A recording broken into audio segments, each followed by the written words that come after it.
And he's like, well, somebody's got to stand up to the feds. I said, not like this. A man doesn't have to stand up to anybody or anything. A man makes his freaking claim, and somebody's got to counter his claim. And I'm telling you, the IRS is not going to appear.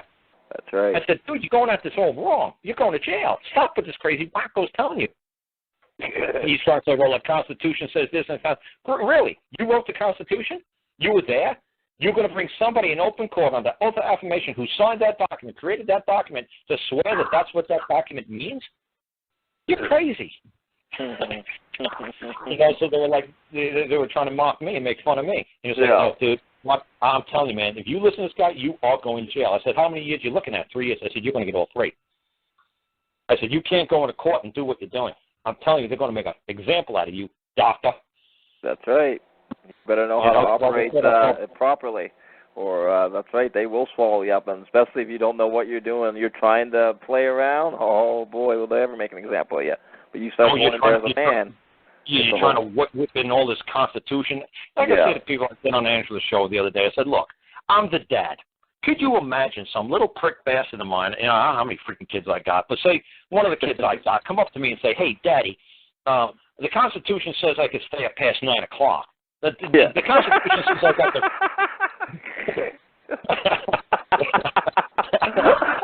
Oh, God. I went to my civics class today. My teacher says I have freedom of speech, so fuck you, old man. Yeah, good luck. I said, how far do you think that's going to go under my jurisdiction, under my authority, under my control? I said, that's the same. I said, why do you think once a judge gets elected, like I say I run for being a judge, or Brian runs to be a judge, or you run to be a judge, and everybody in your community loves you, so they elect you as Mayor McCheese or Judge McCheese, whatever, of your little town. The judges only go to judging school for 3 freaking days. Because they basically just say, do you know how to be a mom? Do you know how to be a dad? Yeah. Well, those people in front of you, they're your children. If they mouth off to you, put them in timeout. Exactly. They try to whip the Constitution out of you. What would you do if your child said the Constitution to you? You'd laugh at them. You'd say, yeah, okay, Junior. Yeah, okay, Junior. Well, what's the Constitution say now? Really? You got to have anybody come forth and testify in the oath of affirmation that's a true document? Yeah. Well, no. Is anybody the signatories of any of that document? Are they going to appear? No. So that's very nice that you believe that that's what it reads. But you know what? You didn't create that damn thing, so who the hell are you to interpret it? That's right. And that's why I tell all these guys who are 40, 50, 60, 70 years old to talk on my show, call me up. As soon as they start whipping out citations, rulings, and precedent, I just start laughing at them. All constitutions, I laugh at them.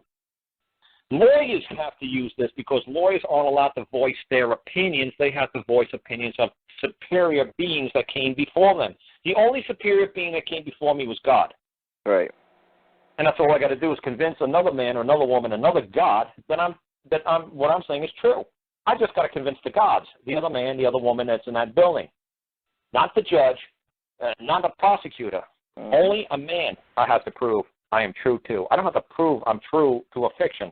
That's right. I'm like I said, it's like go ahead and argue with God and see how far that's going to get you.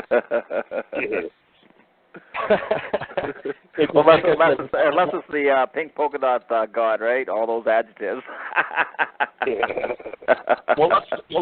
That's what I did on one of my that's what I did on one of those videos that I did in videos, and I did in Indiana. I drew almost a pyramid. I cut the top off. Mm-hmm. Okay, I said, look, man's here, the judge is in the middle, plaintiff and defendant's at the bottom. Man is superior to the judge because a man can act as a judge. A man can be a judge, but a judge can't be a man. Mm-hmm. You see what I'm saying? It's not the same thing. Like, can all men be a judge? Can be judges? Yes. Can all judges be a man? Well, no. A cat could judge something. A dog could judge whether or not they should cross the road. But a man is above the judge, and then the judge is above the defendant and the plaintiff. So the judge has control and status over a plaintiff and a defendant. Mm-hmm. I said, and then the space missing on the top is like you see in your dollar bill, you all-seeing eye. That's God. That space is reserved for God. He has precedent over all of us. I said, but it's man, judge, defendant, plaintiff. So if you go into court and you respond to either the plaintiff or the defendant's role, the judge has jurisdiction over you. He's got control. Jurisdiction means control. He has control over you. Yep. Just like I'm a man, I got control over the judge. And that's I say why to the judge, are you going to testify against me, Judge? You want to put your 2 cents in, Bob? It's like, oh, fuck no. I don't know you from a fucking can of paint. That's right. Like what's inside a can of paint? It's just a silver thing. I don't know what the hell's inside of it until you tell me what's inside of it. It could be any freaking thing. It could be anything inside of that can of paint. It might be paint. It might be BBs. Who knows? It's just, I don't know you. So you want to give your opinion now, Judge? No, hell no. And that's what I say to people all the time, man. Just put your paperwork in and let the paperwork talk for itself.